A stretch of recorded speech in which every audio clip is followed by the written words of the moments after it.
Maswera sei muri Zimbabwe, welcome to our channel. Apa tinokupai nhau dzinoitika matema nenyika yedu yeZimbabwe tichingoti kana kari kutanga kukwira pane ino channel, please don't forget to subscribe. Kana uchinge wagara wakasubscribe, don't forget to comment and share this video. Tine nhau yatakuigirai muzuva ranhasi an update on condition yakuda kwaShe Tagwirei. Vatagwirei ndofunga pane marumors akatanga kucirculate mushure mekunge vamate madanda vapoisonwa. Hapana kutora 24 hours mushure mekunge vamate madanda vashaika pakatanga kucirculate nhau yekunzi Vatagwirei vaflywa out of the country after being poisoned zvakare.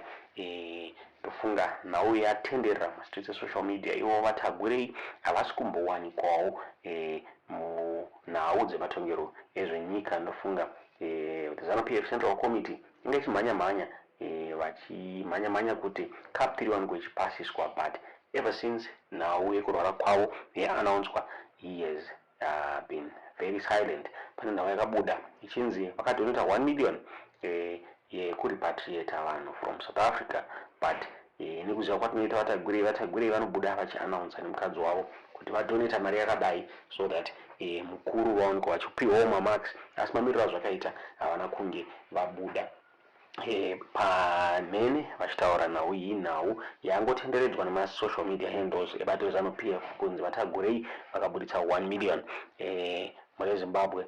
So mamiriro azvakaita zviri kunzi the situation haisati yachinja. Ndofunga one of masocial media political analyst yanonzi Lynn M ndiye akatanga kubreka nhau idzi achitaura iye achiti, while we are still gathered at the national shrine bearing Comrade Ambassador Matema Danda, who is believed to have succumbed to food poisoning, polonium-210, we are learning that the Temu president was airlifted out of the country early this morning due to a sudden illness, seeking medical attention abroad.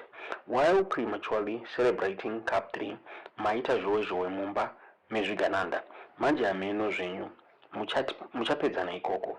Zvigananda are going to finish each other off before they can enjoy the fruits of the fraud they committed against our constitution. Pedzana ikoko, polonium-210 is at work. Tamba wakachenjera. More updates to follow. Hande tione. Hapana kupera nguva akabva abuda. Ndofunga muzuva rimwezuro achitaura iye achiti mamiriro zvakaita hapana chachinja, ingoni ngoma ndiyo Vatagwirei hanzi vachiri kurwara. Akabuda achitaura achiti, get well soon Temu president, wishing you a speedy recovery boss. Ndo zvinoita kutonga nyika, hazviuye nyore, unotopinda nepakaoma. As a specialist in pain management, my professional interest is in post-surgical recovery. My thoughts and prayers are with you. Ndozvo akabuda achitaura muri Zimbabwe. Tingazivi kuti munoiona sei nhau iyi. Tiudzewo zvamunofunga mucomment section. Zvisinei mune imwe nhau atate tibva tangokupayo zvokunzi Mnangagwa is now one step from extending term as Parliament passes Constitutional Amendment Bill number 3 again. Now, ikabuditswa nerenewzimbabwe.com vachitaura ivo vachiti, the Senate also amended the procedure governing the first sitting of President. Under the current Constitution, the President must first be sworn into the office before Parliament can begin legislative business. Another amendment repeals the constitutional provision requiring the Vice President to automatically assume office should the presidency become vacant. The revised bill was approved by 226 legislators, while 41 voted against the proposed constitutional changes. The legislation will now be transmitted to Mnangagwa for assent. Once signed and gazetted, it will become law. Minister of Justice, Legal and Parliamentary Affairs Ziyambi said the House is now free of the bill. When honorable members return from a recess, they will return to a clear table. The matter that called them back is settled and is behind. He said the bill will now be forwarded to Mnangagwa, who is required to decide on assent within 21 days, adding that the President typically signs bills soon after they are presented to him. The passage of the bill comes amid growing calls from opposition parties, constitutional lawyers, and civic organizations for the proposed amendments to be subjected to a national referendum before becoming law. The government and the ruling ZANU-PF party have consistently rejected those demands, maintaining that Parliament has acted within its constitutional mandate. What the House has done is its constitutional duty. It has made law. That is the one task the Constitution places in the hands of this House. The law it has made will enable the progress, building, and development of this country, Ziyambi said. Tisingazive kuti munoona sei nawo iyi tiudzewo zvamunofunga mucomment section.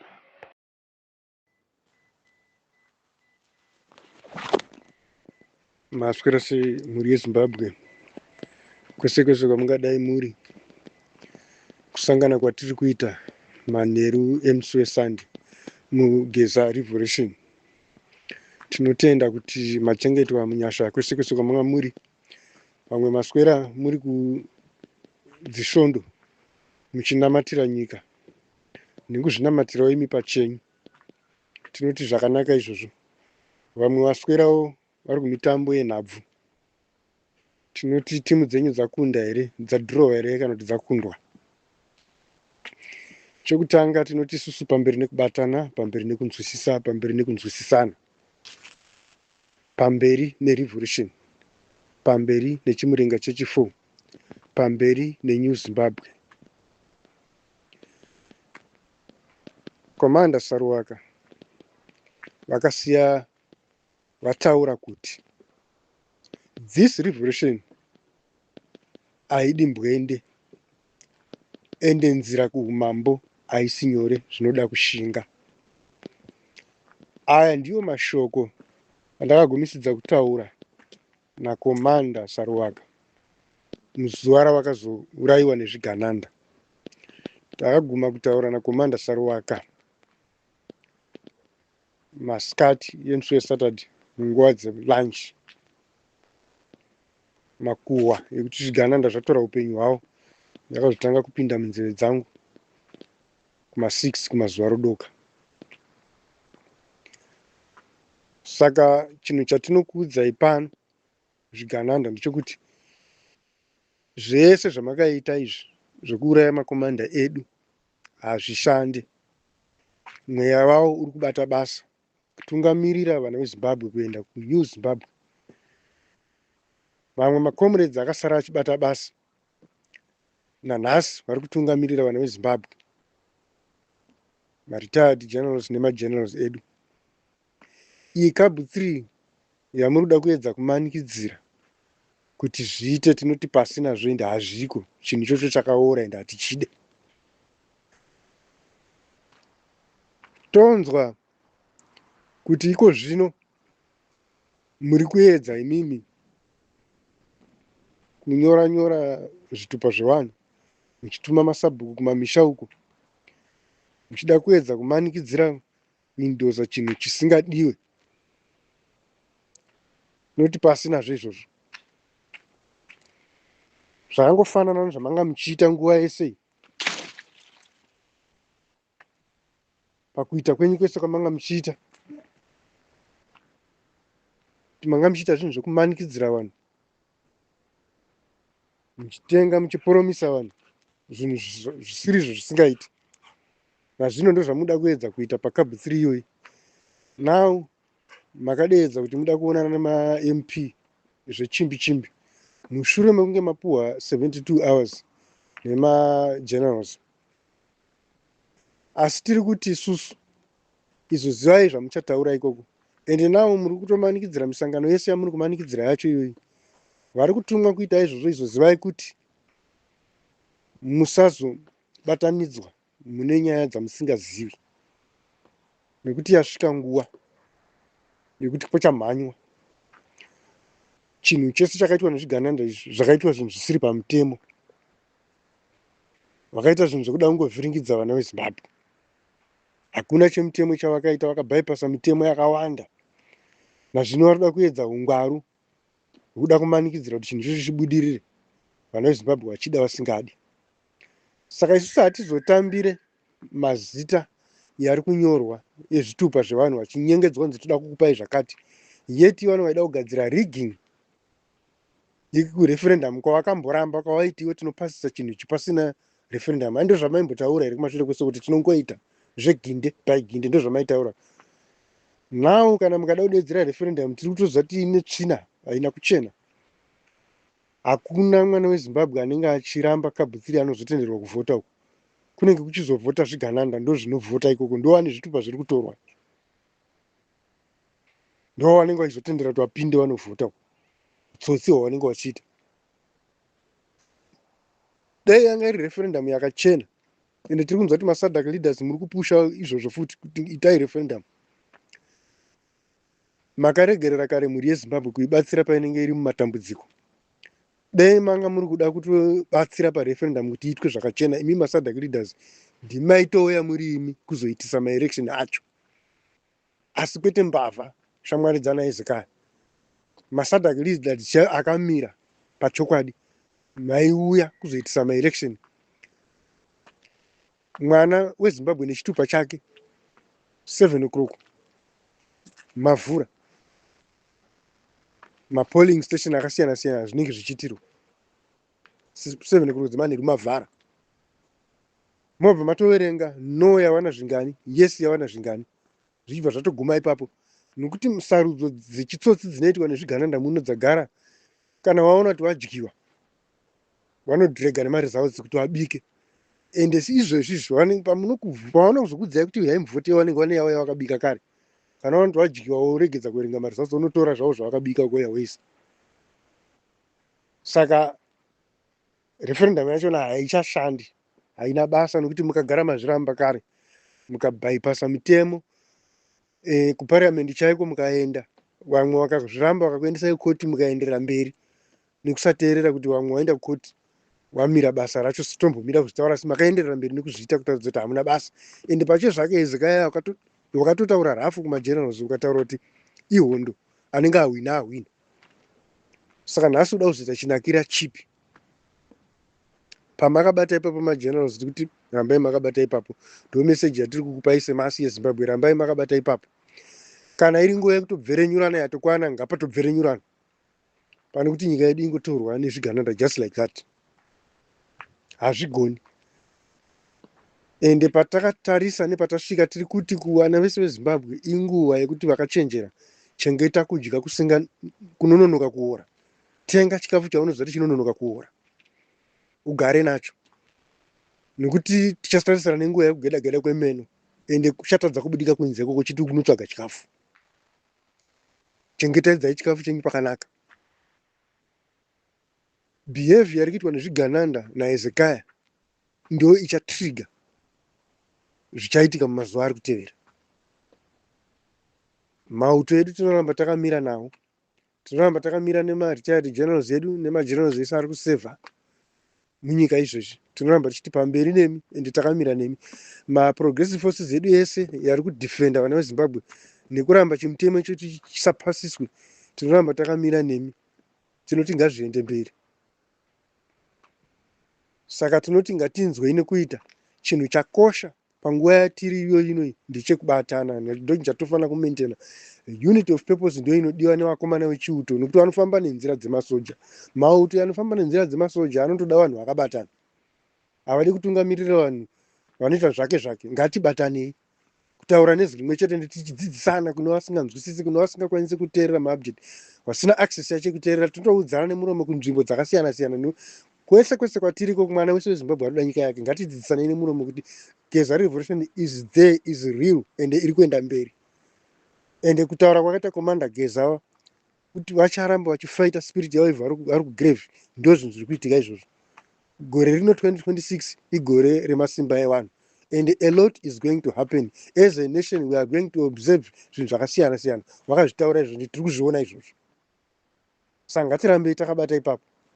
Tinongoti pamberi nekubatana makomrades, pamberi nekunzwisisa, pamberi nekunzwisisana. Handei mberi, nguva ndiyo yakwana. Asi vari kushandiswa nezvigananda, musiri kuona kuri kubva nemhepo nekwairi kuenda nako, nezvatatarisana nazvo, muchiramba muchibvuma kusenzeswa zvinhu zvisina basa kunzvimbo dzakasiyana siyana. Nyorai vanhu ivavo pasi muvazive kuti ndanani, endesai mazita evanhu ivavo kumarevolutionary fighters. Ende kumagenerals edu tiri kuti musaite tolerate masadhak leaders vachikunyengedzai zvinhu zvekuda kuita inonzi buying time, vachironga metsi dzavo naisrael dzekuda kuramba varimo kuzvigaro vachinyepera kuti taada kuita referendum yavakamboramba, nekuti referendum iyo inokonzeresa kudeuka kweropa, kuuraya vana vezimbabwe nekuvasunga vachitambudzika. Kuti nguva yese panoitwa zvinhu izvozvo nana Hezekiah hazvitwe zvinhu zvakachena, kuda kuurayisa vana vevanhu mahara pamusoro pazvino vobvuta nyika vachitoti tahwina takahwina kubva kwese kwavakaita chitsotsi. Saka General Chiwenga, don't tolerate masadhak leaders ari kuronga zvinhu zvisina musoro. Rambai makatsika pamakatsika ipapo, vana vezimbabwe vamirira. Taabho nekutambudzwa nezvigananda, hatichada, taakuda nyika yedu. Kana ichizova transitional government, yova transitional government, General Chiwenga, matotambidzwa nyika kare nezvigananda izvi. Nguva yake yakapfuura Hezekiah. Pamusoro pezvisi zvaari kupushira zvokuti referendum, ngaatostepa down aende, nekuti akasenza kare nguva yake yakapfuura. Ngaatostepa down aende. Transitional government yacho inosara ichionekwa kunzi inoshandwa nani kusvikira panguva ichazoitwa maelection, mareforms ogadziriswa, nyika yochifamba mune zvakanaka, pano kuti vanhu varamba vachitambudzika vachingosungwa vachiurayiwa saizvozvo. Zona akabva kuuraya comrade Matema Danda. Dakara vakasungirirwa comrade Matema Danda nokuti vakafumura kumashure uko nyaya ye15 billion nerwori rwese rwavaigara vachitaura. Ndozvakaramba zvakasungirirwa kusvika pakuti munhu akaisirwa muchetura kwaakufa pasi nokuita kwakadaro. Saka nevese vamwe vangafunga kuti vanganyengedzwa kunzi oye mari tisapotei bill number 3 yedu ibudirire, oye mari muchidaro kune vechikuti dzidzai kuti munenge muchisasirwa masefa sehuku sehowe iri mvura kuti dzitambire padhuze tikande chirauro kuti mudzidyire. Mari dzamunenge mapiwa idzodzo hapana kwamunoenda mberi muchidzidya, munenge matopiwa muchetura yekuti mufe, mozongofa nedzikenza dzisinganzwisisiki. Musachiwe mari yaHezekiah muchifungidzira kuti rudo kukudhonzerai padhuze kuti akupfudzei upenyu hwenyu. Saka batanai, sekubatana kwakaitawo masi izvo zvabatana, kuchiuto ikoko batanai. Musoja anosaruta chiganandawo. Musoja wenyika asarute chigananda. Anofanira kusaruta magovernment officials yanozikanwa kuti ndo yanosarutwa nemuuto, kwete kusaruta mbavha zvadzo. Mbavha ngadzimanye, ngadziende kumajeri kwadzinofanira kunge dzichienda. Saka zvese zvokuti akuda zvereferendum izvo, whoever I don't know zvamuri kutaura vana Hezekiah kuti madedza ma-MP maakuda kunosangana nawo, muchanotaura zvamuchataura ikoko, izozivai kuti muri kunotaura zvinhu zvichanakira vana veZimbabwe, kwete zvenyu zvezvigananda. Nokuti CAB 3 yacho mukada kuiita zvekufoseredza, sekuyambira makapuwa nemasadhak leaders, muchakonzeresa kusagadzikana neunhu hwenyu. Ende komanda wedu next akakutaurirai kuti we are ready for you kuti tiite head nioni nemimi. Ndosaka tiri kutaurira vana veZimbabwe kuti garai makachengetedza tuchikafu twenyu. Muchatadza kuti tocha muchiti mukutsvaka chikafu. Nokuti taakuenda kumagumo kwaitaurwa nemakomanda edu kumashoti kumagumo kune nyaya pane zvinhu zvese zviri kuitwa izvi. Torara takachengetwa naShe kwese kwatiri makomrades. Makomrades mamwe anosangana nesu nemaupdate avachatipa kubva mangwana, vachaparidza vachatipa maupdate. Asi tinongoramba tichiti ziso pamuroyo. Let's pray like maRomans kwese kwatiri. Ziso pamuroyo zvatakasiya tafundiswa nemakomanda edu. Zimbabwe ndiye vanhu vatema, ende tinotoda Zimbabwe yedu neupfumi hwayo nezvese zviri mairi. Saka tinoramba tichiti pamberi naGeneral Chiwenga, pamberi nemiGeneral Rugeje, pamberi naGeneral Sanyatwe Madhongi, pamberi naGeneral Muchena, pamberi naGeneral Mapranga, pamberi nemaProgressive Forces edu ese yari kuita basa rekuchengetedza nyika yeZimbabwe nevana veZimbabwe vachidhifenda mitemo yehuori yese kuda kuiswa nezvigananda. Tinongoti rambai makatsika ipapo, murare munyasha, usiku hwese muchengetedzwe naMwari. In the name of the people tinotenda.